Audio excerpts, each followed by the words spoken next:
Bonsoir. Et pour parler un peu des scouts d'Haïti, je dois d'abord commencer par l'Association nationale des scouts d'Haïti. A pris naissance en 1946, un an plus tard reconnu par l'État haïtien en 1947.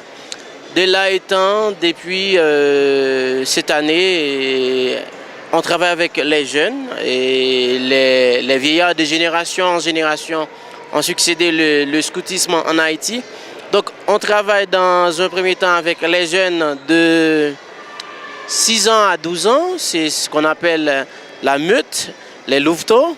Et puis il y a les jeunes de 12 ans à 17 ans pour les scouts. Et après il y a les routiers, plus il y a les animateurs et les encadreurs. Donc dans un premier temps en Haïti, il y avait les scouts pour les garçons, et puis guide pour les filles. Mais vers les années 80, on a dû fusionner les filles et les garçons. Maintenant, on ne parle plus des scouts d'Haïti, mais on parle de préférence scouts et guides d'Haïti. Donc, les scouts d'Haïti travaillent dans différents domaines. Par exemple, l'éducation et le VIH-Sida et l'alphabétisation. En fait, une priorité pour nous, c'est donner aux jeunes haïtiens la possibilité d'avoir contribué quelque part pour avoir un monde meilleur. Donc, on organise des camps et on est partout en Haïti. On a 14 départements scouts. Donc, les 14 départements scouts sont répartis à travers le pays. Donc, la République d'Haïti a 10 départements, mais nous autres, on a 14 départements scouts. Donc, on a environ 45 000 membres et scouts, louveteaux, et scouts, routiers, animateurs, encadreurs qui sont inscrits au Bureau national des scouts d'Haïti.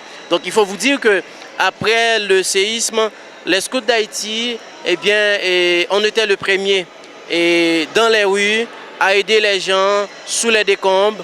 Donc, par exemple, moi j'étais responsable d'un camp au bureau du Premier ministre haïtien avec environ 4200 personnes. On avait monté un système de gestion pour ce camp. Et aujourd'hui encore, après 7 mois après le séisme, les scouts sont encore là dans les camps. On assure des conseils, avec la UNICEF, la gestion des camps.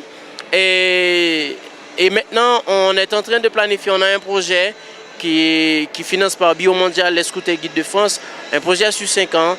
Donc, on a tout un plan d'action.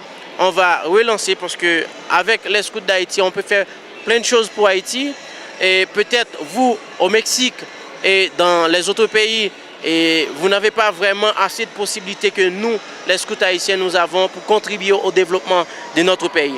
Donc, en ce qui a trait à notre organigramme, on a le comité exécutif. Après le comité exécutif, on a le Conseil national qui est au sommet, qui dirige. Tout de suite après le Conseil national, on trouve le comité exécutif. Après, on trouve les comités départementaux, le Conseil national, le Conseil départemental et l'Assemblée nationale qui est souverain. Chaque année, on a une assemblée nationale dans un département et choisie au préalable lors de l'ex-assemblée nationale. En fait, c'est dans les assemblées nationales qu'on prenne les grandes décisions. Et puis, après l'Assemblée nationale qui est souverain pour les scouts d'Haïti, c'est le Conseil national qui compose les 10 membres qui font partie du comité exécutif et les commissaires départementaux. Donc, c'est notre système de fonctionnement. Et puis, au niveau des départements, c'est le conseil départemental, le président départemental, le commissaire départemental qui est élu par l'assemblée départementale.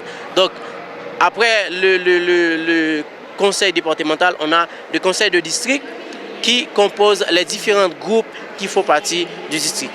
En gros, c'est ça, le scout d'Haïti, et c'est un mouvement jeune. Et les jeunes haïtiens adorent le scoutisme.